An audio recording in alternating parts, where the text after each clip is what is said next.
स्पष्ट करना चाहता हूँ कि हमें मुस्लिम समाज के लोगों से, मुस्लिम धर्म के लोगों से कोई भी किसी भी तरह की आपत्ति नहीं है।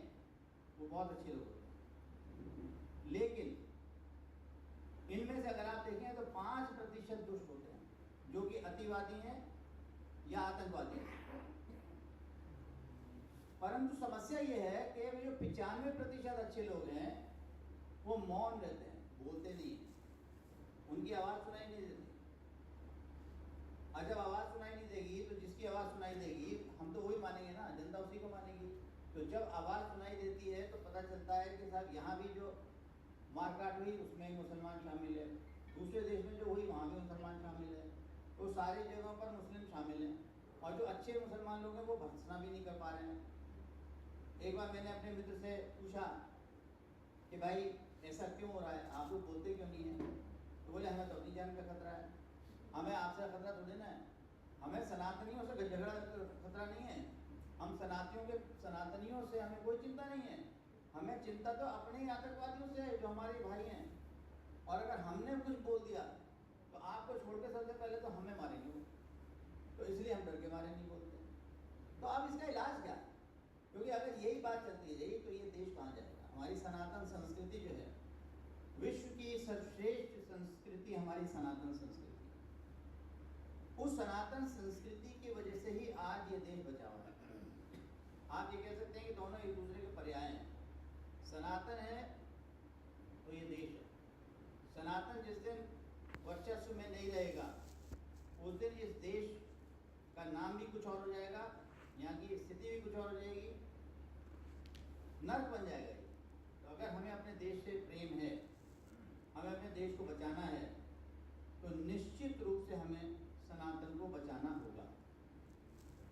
अब प्रश्न ये आता है कि हम ये कहते तो हैं कि सनातन को बचाना होगा, सनातन धर्म को बचाना होगा, सनातन संस्कृति को बचाना होगा, लेकिन विवाद यहाँ पर आ जाता है। ये विवाद भी नहीं कहूँगा मैं, लेकिन इस बात का एक कंफ्यूजन क्रिएट हो जाता है कि भाई ये सनातन है क्या और सनातन धर्म कौन सा है। अभी हमारे पूर्व वक्ता ने बहुत अच्छी बात कही थी कि जब भी हम ये कहते हैं कि हम सनातन धर्मी हैं तो ये माना जाता है कि हम हिंदू हैं। अगर आप किसी बौद्ध से कहेंगे, किसी जैन से कहेंगे, किसी सिख से कहेंगे, वो कहेगा नहीं मैं तो सिख हूँ, वो कहेगा मैं तो बौद्ध हूँ, मैं तो जैन हूँ। हिंदुओं में भी सभी अपने आप को सनातनी नहीं कहते। सनातनी केवल वो लोग कहते हैं जो मूर्ति पूजक हैं। हिंदुओं में भी एक वर्ग ऐसा होगा वो कहेगा नहीं जी हम तो आर्य समाजी हैं। तो हम जुड़ेंगे कैसे? हम तो सब अलग अलग हो गए ना। एक जैन हो गया, एक सिख हो गया, एक बौद्ध हो गया, एक आर्य समाजी हो गया, एक सनातनी हो गया। तो हमारे मिलने का कोई आधार क्या है?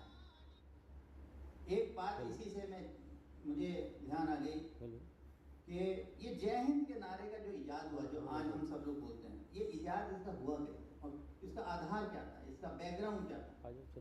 तो ये मैं आपको बताना चाहता हूँ कि वर्ष 1941 में जब नेताजी सुभाष चंद्र बोस भारत से निकलकर और जर्मनी पहुंच गए और वहां पर उन्होंने, जैसे हमारी एक दक्षिण पूर्व में सिंगापुर में एक आज़ाद हिंद फौज बनी थी, ऐसी एक और आज़ाद हिंद फौज थी यहाँ पर हमारे देश में। हमारे देश को स्वतंत्र कराने के लिए 2 आज़ाद हिंद फौज बनी थी।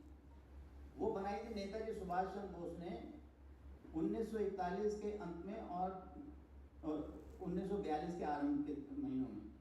और उसमें जो सैनिक गए थे वो सैनिक थे जो कि अफ्रीका में अंग्रेज़ों की तरफ से लड़ने गए थे, और जर्मनी ने और अंग्रेज़ों ने उनको हरा दिया था और उनको पकड़ लिया था, उन भारतीय सैनिकों को पकड़ के उनको जर्मनी ले जाया गया था। तो नेताजी सुभाष चंद्र बोस ने ऐसे लोगों को कहा कि भाई तुम हिंदुस्तानी हो और उसके बाद भी तुम हिंदुस्तान के खिलाफ लड़े हो, अब तुम हिंदुस्तान के लिए लड़ते तो देश आज़ाद हो गया होता। तो उनसे प्रभावित होकर उन्होंने सहमति जताई और इतने दिल के लिए काम करो, तो उसको उन्होंने